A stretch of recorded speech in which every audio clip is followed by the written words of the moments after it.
문화체육관은 주택개발과장에게 이 행사는 당진시 원시가지 상가 번영에서 주최 주관하는 행사로 시문상록문화재 집행에는 무관하다. 이렇게 답변서를 보낸 적이 있습니다. 예. 그렇다면 시문상록문화재 축제 장소 문의의 전당이고요. 예. 야시장 설치 장소는 구 군청이니까 약 한 1.1km 떨어져 있어요. 예. 상록문화재에 참석한 관람객이나 관광객을 위한 야시장은 아닌 것이죠. 예. 현수막 사진 띄워주시기 바랍니다. 이 현수막은 구 군청의 광장에서의 야시장이 당진 시와 시의회가 후원하고 상록문화재 집행을 주최하는 행사로 오해하게 되어 있습니다. 그래서 거기서 일어나는 모든 민원의 행위자와 책임자가 당진시가 됐습니다. 맞습니까? 그렇게 오해되지 않겠어요? 그래서 제가 뭐라고 답변? 네, 알겠습니다. 이상입니다. 들어가시기 바랍니다. 다음 주택관리과장님 나오시기 바랍니다.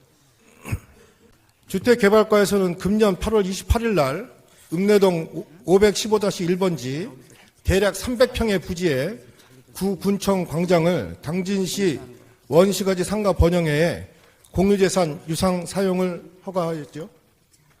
예, 그렇게 허가했습니다. 주 목적은 농산물 판매와 먹거리 판매인 거죠. 맞습니까? 예, 안전관리과 일신에서 당진시 5개 행사의 안전관리에 관한 조례에서 순간 최대 500명 이상이 참석하는 행사에 대해서 안전관리 계획을 받아야 된다고 회신했습니다. 맞죠? 언더짐 상가 번영회는 순간 최대 관람객이 200명 이하다 하는 사업계획서를 수정해서 제출했습니다. 안전관리 계획서를 작성하는 행사가 대규모 행사라고 판단하는데 과장님께서는 지금 200명 이하가 됐으니까 이것은 대규모 행사가 아니라고 판단하신 거죠. 그래서 협의를 또 했고요. 회계과에서는 전통시장 상정과 육성을 위한 특별법 제14조와 50조에 따라 대규모 행사 때문에 관광객을 위한 판매 장소가 필요한 경우에 국유재산법, 공유재산 및 물품관리법에도 불구하고 수의계약으로 일시적으로 사용하게 할 수 있다고 회신했습니다. 맞습니까? 예, 맞습니다. 네.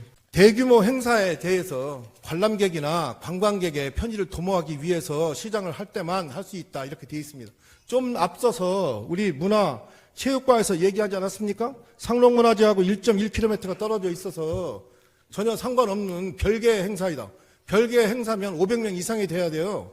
그래서 모순이 발생한 겁니다. 대규모가 아닌데도 불구하고 허가를 했으니 문제가 된 겁니다. 맞습니까?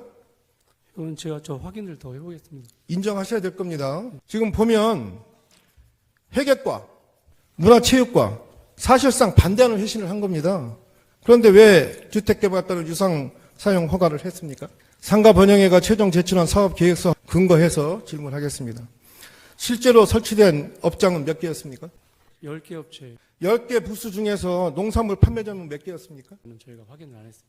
과장님, 사업계획서가 들어오면 그 사업계획서가 허위인지 그것들이 진행이 되는지 그거 봐야 될 책무가 과장님한테 있습니다.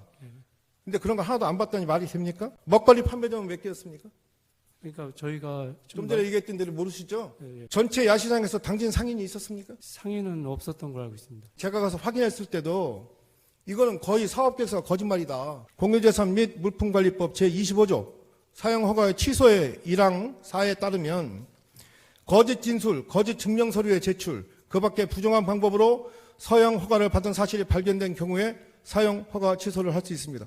그런데 무사히 야시장은 영업을 마쳤죠? 더군다나 이 사진에서 보듯이 사행성 부스가 운영이 되었습니다. 저기 읽어보십시오. 500원까지 주입하고 뭐뭐 했을 때 5배까지 주고 꽉 나오고 한다. 결국은 당진시의 판단 미스로 인해서 당진시의 행정용지, 공공용지가 불법성, 사행성 이런 업장의 운영을 위해서 임대가 되었습니다. 맞습니까? 예, 말씀을 못 하시네요. 사진 내려주시기 바랍니다. 사업 계획서에 보면 매일 밤 10시까지만 야시장을 하기로 되어 있어요. 그런데 각설이 공연이 11시까지 진행되었다. 인근 주민들은 자포자기하는 심정으로 참고 있다고 저한테 얘기했습니다. 옆에는 성모병원의 환자들이 입원하고 있었습니다. 이런 것으로 인해서 시민들이 다 참고 고통을 감내했습니다.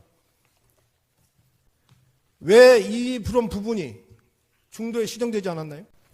사전 답변서에 보면 공유재산 유상 사용 허가 조건에 전대 또는 권리 양도하는 행위에 대해서 위반 소지가 있는데 사실 확인했냐 했더니 사실 확인에 한계가 있다고 했습니다.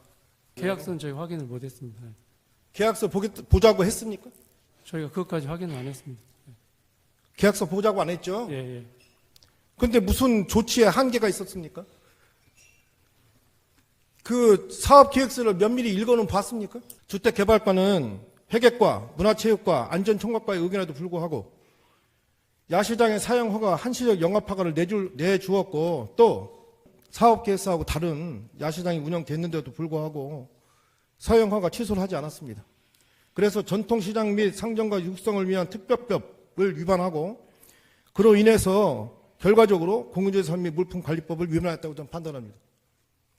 기본적인 사항, 농산물이 몇 개가 있었는지, 식당이 몇 개가 있었는지, 사행성이 있었는지, 계약서가 있었는지에 대한 검토조차 되지 않아서 직무에 대한 실행 의지가 있는지 심히 의심스럽습니다. 이상입니다. 내려가셔도 좋습니다. 시장님, 앞서서 담당 실과의 질의 답변 들으셨죠? 예, 예. 사건은 불법 운영되는 야시장이, 특히 사행성 게임까지 하는 야시장이 당진시의 행정재산의 공유지에 유상으로 200만 원이라는 돈을 내고 들어올 수 있는 길을 열었다. 이렇게 판단했기 때문에 만약에 이것을 시의회가 그냥 넘어가면 앞으로 계속해서 일이 발생될 거라고 생각했고요. 어떻게 생각하십니까? 예, 저도 외부에서 들어오는 야시장은 절대 반대입니다. 반대고 또 이번에 상록문화점에서 원도심에서 그런 행사가 있는 줄 몰랐는데 사실상 제가 알았다면은 저 근본적으로 반대입니다. 힘없는 당진 시민이 개인적으로 도로를 점거하고 상행위를 하고 그러면 제재를 받고 법을 지켜야 되고 그렇게 됩니다. 그러나 어떤 단체에서 이렇게 했을 때 그냥 넘어가게 되고 큰 문제라고 생각하고요. 앞으로 다시는 이런 일이 없기를 바라면서 현안 질문을 마치겠습니다.